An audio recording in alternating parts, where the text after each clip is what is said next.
Welcome to the Monday Monologue, featuring cameo appearance by Dolly up here on the steps.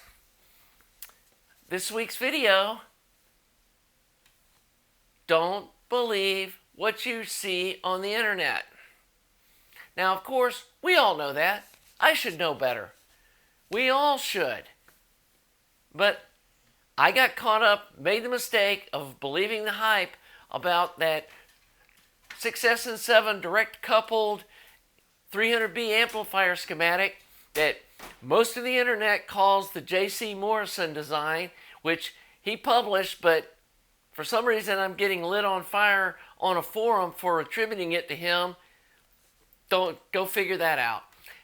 Anyway, I believe the hype. I saw websites, multiple websites of people spending thousands of dollars on fancy output transformers and then just going on wax poetic about what a fantastic sounding amplifier this is. Well, after building one myself and then testing it on a scope using the exact values and everything that was in the schematic, okay, admittedly, I didn't spend $2,000 on the output transformers. But the problem with that design happens before the grid of the 300B. It wouldn't matter what output tube or what output transformer you used when the driver is asymmetrically clipping before the amplifier even gets to full power. So that's a problematic design. But I believe the hype. So I built the amplifier. But the difference is I critically tested it when I was done.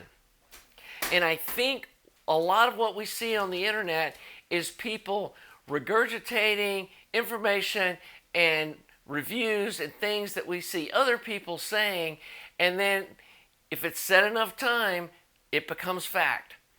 And there's a lot of BS out there in the audio sphere about different audio devices, schematics, amplifiers, speakers, speaker cables, all kinds of other things that some work, some are total snake oil. And you will not see anything on my channel that hasn't been tested by me, hands-on, and critically tested. I've returned several things that I've bought that got rave reviews, and I plugged them into my gear and it sounded horrible, or it didn't make any difference whatsoever. And that stuff went right back where it came from. So we're probably going to be covering more things than just tube amplifiers going forward, although I still want to focus on that. And again, anything that I show you guys, I've actually tried, tested, and listened to. The other thing that I want to clear up before somebody starts claiming that I'm trying to be something that I'm not an electrical engineer. I don't have a background in electronics design. I've been playing around with electronics since I was a little kid with my little Heathkit Junior lab, and I've got a pretty good understanding of how electronics work. I worked around the car industry for years, and obviously there's a lot of electronics in modern cars, and I did a lot of bench repair work on car electronics, and so I understand how to test and how electronics basically work. A few years ago, I started experimenting with tube amplifiers, and so this isn't something I've been doing a lifetime. And just like you can, I learned this self-taught. Read books, did some research, learned enough to, some people may say, be dangerous, but I've learned to not be afraid of this stuff. And the methodology that I use is very similar to what I watch the guys doing, working on race cars and doing the support electronics for that. They've got an idea and a general understanding of what's going on, but they don't really know whether this camshaft or that cylinder head or those carburetors or whatever is going to make the car faster until they put it on the car and take it to the racetrack. That's why they have practice days and why they test stuff. I mean, if all this stuff could be calculated up with a slide ruler, there wouldn't be any need for that. And I feel like what I see online with a lot of these tube experts is they do things in Spice, or they sit down with a graph paper and draw out curves and plate resistances and all this stuff, and then they've decided what sounds good without ever building the amplifier. And I found that I have better results when I just go into the circuit and experiment with trying different things until it sounds good.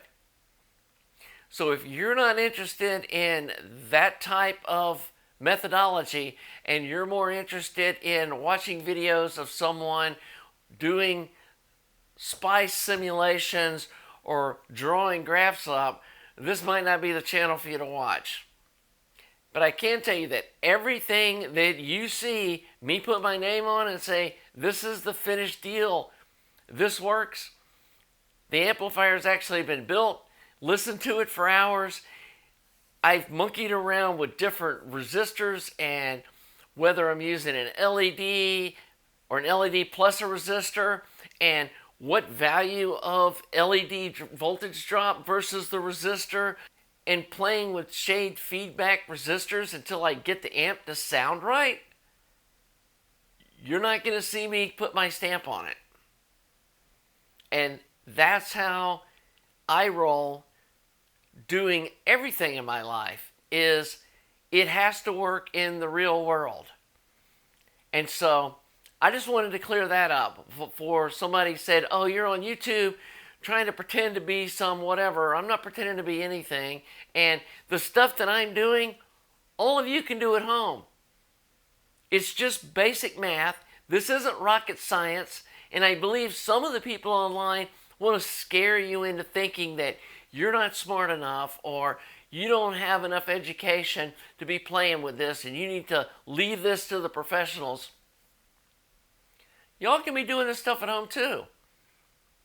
I will say you do need a scope, and you do need a variac, and you do need a nice digital multimeter, and you need to have some basic understanding.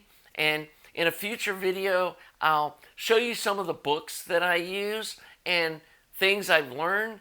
And some of these books have charts that kind of give you a nice starting point of where to, plug a tube into a circuit and the resistors and stuff to use as a starting point, and then you can tune it from there. And as long as you respect the current and the voltage limits that these tubes have, you can do whatever you want. The worst thing it's going to do is not sound good. So, again, I feel like these Monday monologues are almost turning into a Monday rant, but the more I'm doing this and the more feedback I'm getting from this, it does get kind of frustrating that there's a part of the community that seems just hell-bent on stopping new people into the hobby from experimenting, and that you need to defer to their superior knowledge. I'm not going to be like that. I'm no smarter than any of you guys out there, and you guys can do this just like I did. You can self-learn this stuff. As long as you've got like high school grade math, none of this stuff is that complicated. So get out there, build stuff, experiment around with stuff, and just don't be afraid of this stuff other than the high voltages. Obviously, you don't want to get electrocuted. I don't want to see any of y'all getting electrocuted from playing with this stuff, but I think that goes without saying. So that's going to be it for the Monday monologue today. If you like my channel, please subscribe, like the video, and I will see you in a future video build something from Skunky Designs. Have a great day.